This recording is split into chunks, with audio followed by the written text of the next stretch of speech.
Hello les potos, c'est Coach Pao. Voici ton journal des news de Blue Lock, le Galaxy Blue Lock Info, un récap express de toutes les infos de ton manga foot 100% égoïste.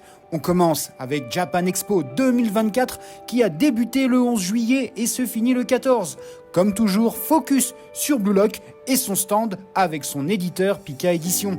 La dernière fois dans le Galaxy Blue Lock Info 48, je t'ai parlé du set collector édition limitée pour le tome 22, sortie prévue en octobre. Avec Pika à Japan Expo, tu auras aussi deux nouveaux goodies 100% football égoïste. Plusieurs modèles de tote bag Blue Lock, 5€ l'unité, des magnets Blue Lock, 5€ l'unité, un poster Blue Lock, 8€ et une planche du manga, 10€ l'unité.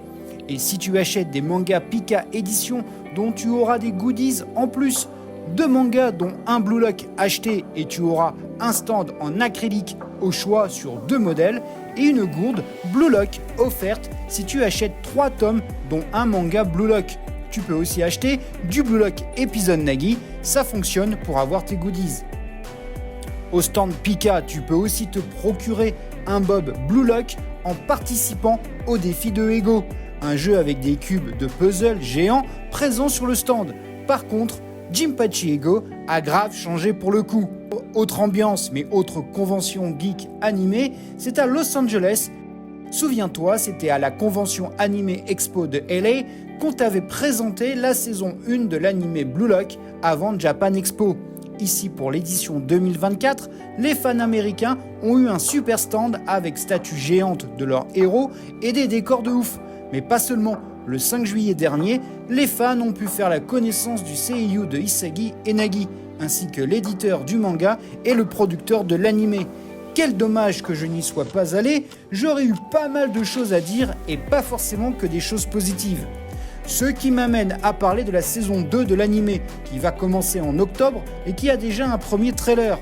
Pour l'instant, les avis sont plutôt positifs. Sur ces images, on a l'impression que l'animé s'est amélioré en qualité avec un côté plus sombre et mature. Je valide, mais j'attendrai de voir le résultat final pour me hyper. Côté manga, on n'a pas eu de news pour la cover du tome 30, mais on a eu celle du spin-off épisode Nagi tome 5. Et c'est Nagi avec Chigiri, qui je dois l'avouer est très cool. Et voici deux illustrations en lien avec le chapitre 25 du spin-off, une page couleur qui regroupe les illustrations de nos héros en habits de lycéens qui proviennent tous des covers des light novels, mais aussi une illustration de Otoya et Karasu version enfant. À croire qu'à terme, on aura tous les Blue Lock populaires dans leur version gosse, Akan Shido, Raishi, Gagamaru, voire Igarashi. Côté jeux vidéo sur Project World Champion, on va pouvoir jouer avec Iori qui fait son arrivée et qui bénéficie d'une voix assez particulière. Je te laisse l'apprécier en checkant par toi-même. Pour le live action théâtre, on sait que les fans japonais vont avoir la 3e sélection et avec l'arrivée de nouveaux persos. Et les voici, Iori et Nanase, Karasu et Otoya, Yukimiya et Shido, qui je trouve passe super bien. Puis on a eu droit à la Wall Team, et là mon sentiment varie entre stupeur et rigolade. Dada Silva, sa pose est ultra caricaturale, c'est surtout que le perso qui est noir à l'origine devient japonais. Et le pire, Loki, qui est également interprété par un japonais, mais absolument pas par un noir. Donc évidemment ça fait polémique, car on aurait fait ça en France, ça aurait crié au scandale et au racisme, sauf qu'au Japon, ça passe, pour des raisons culturelles et linguistiques. Perso, c'est surtout qu'au Japon, il y a un gros souci avec les persos de couleur, et ça s'appelle du racisme, mélangé à de la xénophobie. À tel point que même les persos dits blancs, ou type européen, ont été remplacés par des japonais. Adam Blake, j'ai rigolé tellement il est horrible. Pablo, ça passe, même si sa coiffure arc-en-ciel est un peu too much, et que je ne m'y fais toujours pas. Et Luna, mon Dieu qu'il est laid, rien ne va, désolé. Est-ce si dur de prendre des acteurs étrangers pour jouer ? On en trouve bien qui parlent japonais, comme dans la série télé Tokyo Vice. Bref, sinon niveau merc et goodies, on a des nouvelles séries Blue Lock.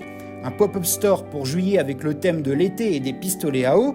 Un autre prévu pour la rentrée intitulé Autumn Rain. Dans 2 cafés, on aura des versions chibi des Blue Lock avec en guest star Jinpachi Ego. Ça se passe chez Uminoe Café et In Sweets Paradise. Autre marque, c'est une série de stickers Blue Lock basée sur le street art. des superbes stands ou dioramas issus de la collection Blue Lock Bun Bougou Café que je t'ai parlé dans le Galaxy Blue Lock Info numéro 47, vraiment très cool pour le coup. Autre marque, de superbes vestes, les Sukajan japonais aux couleurs de Blue Lock. Les deux sont incroyables, difficiles de choisir, dis-moi dans les coms ta préférée. Et enfin, pour finir ce journal des news de Blue Lock, on va parler figurines, avec 3 nouvelles figurines qui sont très cool, faites par Ichiban Kuji. Chigari, Isagi et Nagi sont les 3 premières d'une série qui devrait s'étoffer dans les mois à venir. C'est prometteur car les expressions des visages se rapprochent plus du manga. Celle de Nagi est incroyablement bien réussie. A noter qu'ils ont le maillot des Blue Lock pour le match U20, donc aucun doute que cette série va sortir pour cet arc lorsqu'il va arriver en animé. On devrait avoir Rin, Reo, Bashira et pourquoi pas Sae et Shido. Voilà, ton journal Galaxy Blue Lock Info est terminé, tu peux ranger tes crampons et on se retrouve très prochainement pour parler des arcs narratifs, des joueurs, des équipes, des théories de l'animé. Il y a tant à dire sur Blue Lock. Commente, like, abonne-toi, c'est important pour faire vivre cette communauté. Merci infiniment. Panenka et Sombrero, allez ciao.